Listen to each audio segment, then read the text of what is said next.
This is How to Drink, the show about making cocktails and how to drink them. I'm Greg, and I have never been a professional bartender. I've never even had a job in a bar. I don't worry too much about precision and technique, because at the end of the day, if the drink you like is in the glass, you did it right. Let's get going. Let's make a Sherry Cobbler. What the heck is a Sherry Cobbler? What is that? What is that? What is sherry? What is any of this stuff? Who are you? How did I get here? What is a Sherry Cobbler? A Sherry Cobbler is a very, very, very old mixed drink. It first appears in publications in like the 1830s. By the 1860s, 1870s, 1880s, it was probably the most popular drink in the world. It was everywhere. It's a simple drink. It's nothing more than sherry and orange and sugar, shaken and dressed up.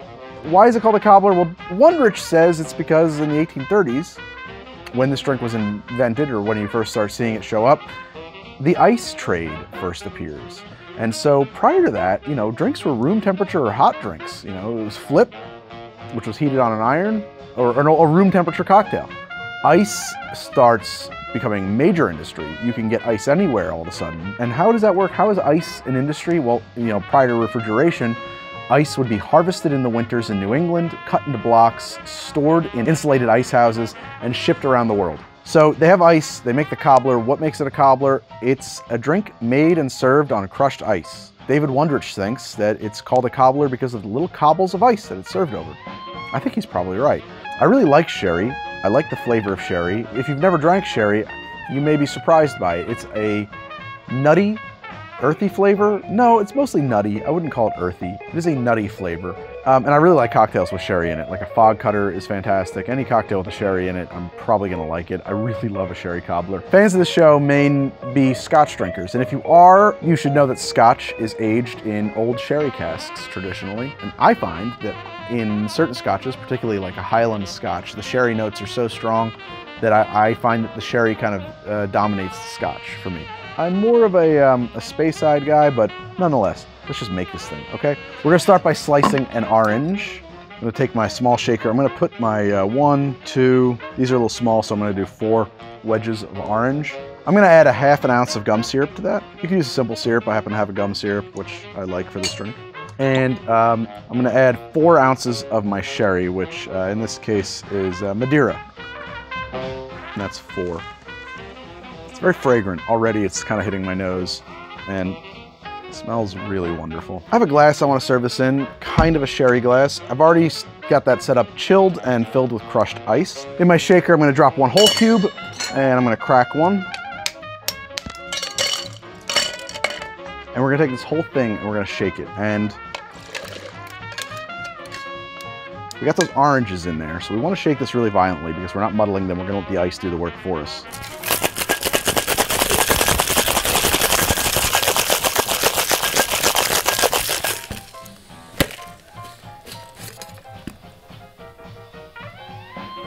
Is so fragrant.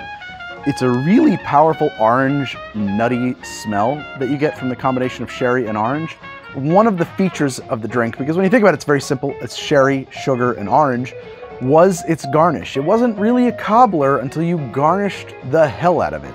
So we're gonna do just that. The standard, of course, in this drink is to use some orange slices, and I'm just gonna take those right into the drink. We're gonna put a little sprig or 2 of mint in there. I've got some raspberries and blackberries here. I'm gonna skewer a few of those up here on one of my cocktail picks. I'm gonna set that across the front of the glass. And this drink needs a straw. And there we have it, a Sherry Cobbler, 1830s style. Let's give it a taste. Let's see how I did. God, that's good. Holy hell. This is what I like about this drink. It has a real evolution. You start drinking it and it is, you get the orange first and a little bit of sweet, but then very gently and subtly the sherry takes over, and that taste lingers, and I'm still tasting that sherry, and it's still evolving, and it's like this nutty, almost an orgeat, but not really flavor.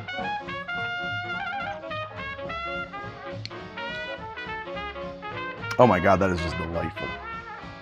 And what an excuse to carry such a fabulous looking drink. I mean, my God, look at this thing. It's wearing all of its regalia. Anything over crushed ice, particularly a Sherry Cobbler, is a great drink to enjoy on a hot summer day when you don't want to do nothing but put your feet up in the hammock and just sort of watch the sun melt into the horizon. Pour me something tall and strong, make it a hurry. No, make it a Sherry Cobbler before I go insane. It's 5 o'clock somewhere. You know what? Sometimes I just want to eat a raspberry. When I was a kid, when I was a young man in New Jersey, not even a man, when I was a boy. When I was a boy in New Jersey, we had a shed in the backyard. Now, it was an old shed, it was a bad shed. And out behind the bad shed, there was some raspberries that are growing. Oh, I spent my summers out there picking them raspberries and eating them. And now I love raspberries. I just have a real nostalgia for them. They remind me of the summers of my youth. Much like this drink. Yeah, I don't know what else to say about it, man. It's a fucking great drink. You should make this drink. Tell me what you think about it. I love you. Thanks for watching the show, guys. This is How to Drink, the show about making cocktails and how to drink them. Today we made a Sherry Cobbler. What's in it? Some orange wedges, a little simple syrup, some sherry.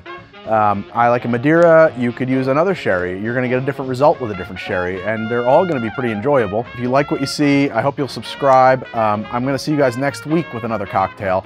Until then, why don't you check out my Instagram at How to Drink, or my Twitter at How to Drink, or if you're interested in buying any of the things I use on the show, they're mostly over at thisishowtodrink.com/gear. I sometimes blog at thisishowtodrink.com. I have a Patreon. How about that? They like them apples. Okay, that's enough talking. I will see you guys next week with another damn cocktail on How to Drink. What I call this a top hat cocktail. You know what? It's not a top hat cocktail. It's not a top hat cocktail. A top hat cocktail would definitely have champagne in it, maybe even absinthe. This is a, I don't want this to come across the wrong way, but this is like a refined hillbilly cocktail. I don't know why that's what it is, but you know, that's what it is. Anyway, guys, thanks for watching. Thanks for watching. I will see you next week with another episode of How to Drink. Cheers. Oh my God, it's so good. It's so good. It's really fucking great. You know what's cool about it too? This glass is a little small, so I got a lot more in the shaker. So I can just top it up.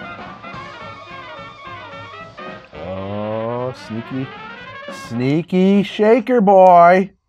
Topping it up with a second drink.